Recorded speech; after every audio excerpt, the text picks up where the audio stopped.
Yo, kita kembali lagi ke alur cerita anime. Tanpa basa-basi, kita langsung saja cus ngeng. Awal film kita diperlihatkan Takemichi kembali ke masa lalu. Lalu dia berusaha mencari Naoto untuk berjabat tangan dengan dirinya. Tetapi hal yang dilakukan oleh Takemichi berujung sia-sia karena dia tidak dapat kembali ke masa depan.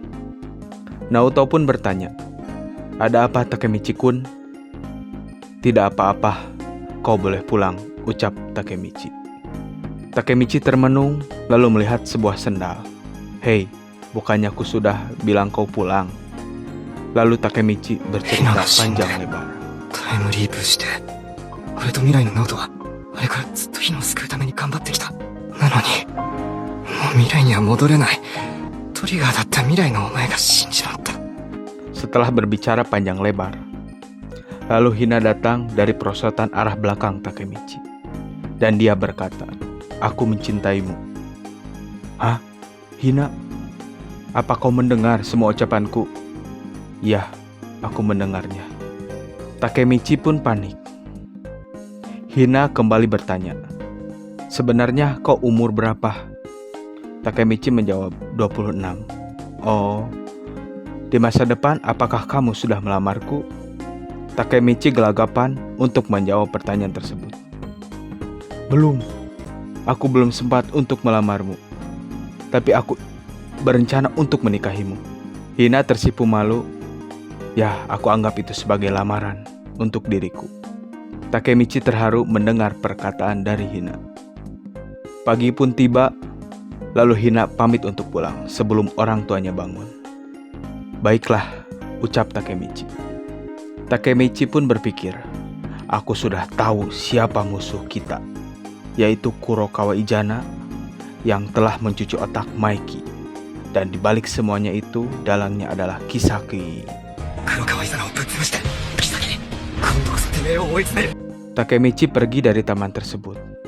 Lalu dia memikirkan, "Aku tidak peduli kalaupun Kisaki dapat melompati waktu." Lalu dia melihat Draken. Draken pun berhenti lalu menyapa Takemichi. "Hei Takemichi." Singkat cerita, Takemichi pun diajak ke rumah Maiki bersama Draken. Sesampainya di rumah Maiki, Draken menceritakan kenangan dari kamar Maiki. Dia bersama Maiki sering melihat Shinichiro mengotak-atik motornya yang sekarang menjadi kamar Maiki. Dan kami tidak pernah bosan untuk melihat dirinya sedang mengotak-atik motor. Setelah masuk ke kamar Maiki, Takemichi pun takjub. "Wow, keren sekali." Tak lama kemudian, Maiki pun datang. Maiki menceritakan bahwa dia pernah bertemu dengan Kurokawa Ijana. Draken menjambut perkataan dari Maiki. "Hei Takemichi, apakah kau tahu pendiri dari Black Dragon generasi pertama yaitu Shinichiro, kakaknya Maiki?" Maiki menceritakan bahwa dia menemui Shinichiro sebelum adanya bentrokan antara Toman dengan Black Dragon generasi 9. "Aku menciptakan Black Dragon untuk dirimu sebagai penerusnya. Akan tetapi apalah dayaku di generasi yang sekarang. Maka lakukanlah sesuka hatimu," ucap Shinichiro. Draken menyambung kembali cerita dari Maiki. Black Dragon telah dirusak oleh pemimpin generasi yang ke-8. Lalu Emma, adiknya Maiki, datang membawakan teh. Sambil Takemichi bertanya kepada Maiki, "Hei, apakah kau tahu Kurokawa Ijana?" Emma menyambar pertanyaan dari Takemichi. "Dia adalah kakakku." Lalu dia menerangkannya. マイキー君がそうじゃなくて、ちょっとマイキーには何度も話したよ。マイキーにとっても異母兄弟なんだからね。そうだっけ。エマちゃんの兄貴ってことはマイキー君とも兄弟。 Setelah mendengarkan cerita dari Emma, Takemichi terkejut.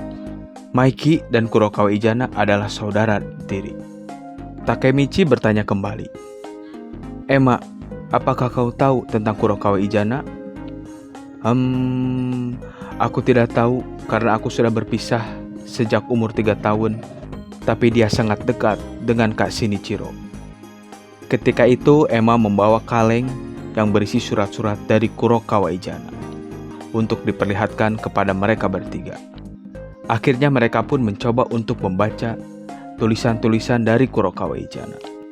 Sampai-sampai Maiki resah setelah membaca surat Kurokawa Ijana kepada Shinichiro. Dan dia memutuskan untuk pergi jalan-jalan sendirian. Draken pun mencoba membaca surat yang telah dibaca oleh Maiki. 最近ずっと頭が痛い。きっとあいつのせいだ。万次郎の話はもうしないで。 Draken menyimpulkan bahwa Kurokawa Ijana sudah diterlantarkan oleh keluarganya sendiri. Lalu Shinichiro datang sebagai penopangnya. Seiring berjalannya waktu, Shinichiro pun memberitahukannya bahwa Black Dragon ditinggalkan untuk Maiki. Dan dia pun merasa kesal mendengar hal tersebut. Takemichi menjawab, "Hah, berarti itu ada iri?" Draken menjawab, "Ya, betul. Berikut juga dengan dendam. Dan aku pernah bertarung melawan Black Dragon generasi 9. Shion Madarame mengucapkan, "Ayo kita lanjutkan keinginan dari pemimpin generasi ke-8 untuk menghancurkan Toman." Lalu dia membuat Tenjiku dan menyerang Toman secara langsung. "Betul sekali," ucap Draken. 今度こそマイキー君を潰すために、血のつながった弟を潰すために。 Takemichi pun berada di rumah dan memanggil Chipuyu dan menceritakan semua hal yang telah dilaluinya bersama Maiki dan Draken. Lalu Takemichi membuat wajah yang sangat serius. "Chipuyu, untuk kali ini aku akan bergerak sendiri. Kalau dibiarkan, Toman dan Tenjiku akan bersatu. Dan kunci dari semua ini adalah Kurokawa Ijana dan Kisaki Teta. Maka dari itu aku akan membunuh Kurokawa Ijana dan Kisaki Teta." Chipuyu menjawab, "Dengar Takemichi, aliran pertarungan ini sudah ada sebelum kau masuk geng Toman. Jadi pertarungan saudara ini merupakan pertarungan dari Toman.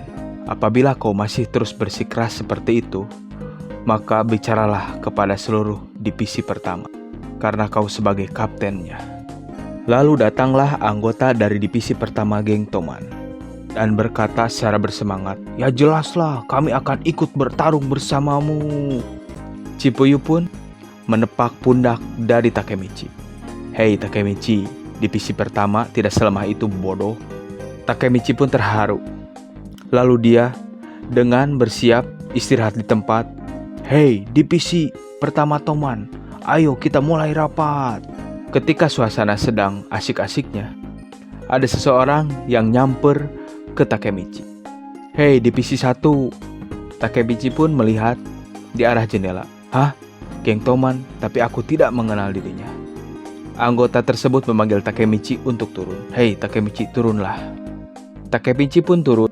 Dia diperkenalkan kepada Mucho, kapten divisi kelima geng Toman.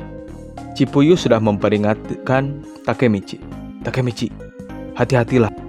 Dia adalah orang yang mendapatkan perlakuan khusus di geng Toman." Setelah itu, seluruh anggota divisi pertama disekap oleh anggota divisi kelima Toman. Dan Takemichi pun dihajar habis-habisan.